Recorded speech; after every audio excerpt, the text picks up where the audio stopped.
This is the plate-lickin sauce. So we've got our leeks and shallots and garlic and cream and the white wine in here. So now we're going to blend it with our cheeses, okay? So you want this still hot because Parmigiano Reggiano is an aged cheese. So with aged cheese, there's not a lot of moisture, right? The Gorgonzola that we have that we're going to put in there has a lot of moisture. So that's going to be like the last cheese we put in. The first cheese is the oldest cheese because we need it to emulsify, right? This won't struggle to emulsify because there's a lot of water in there.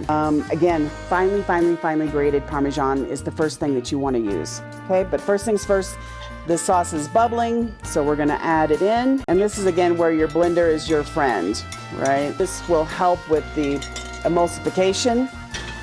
And again, I always tease people, most people don't use their blenders, they use them for margaritas in the summertime. But always turn your buttons down to make sure, because with hot liquid, it steams up. With this Revolution, it'll steam up and it'll at least almost increase in volume by 25%.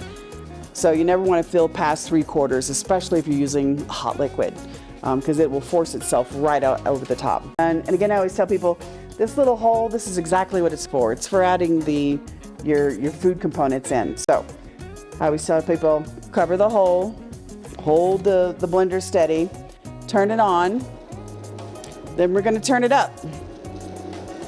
Okay, we're going to chop the leeks and the shallots and the garlic up real fine first. Okay, now we're going to add the Parmesan, because remember, it's aged. We're going to let that go just a little bit. And now the Gorgonzola. Turn it up even higher. That's it.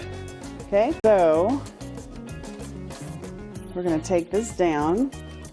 And we have to make sure, as my daddy would say, make sure it's fitting for everybody to eat.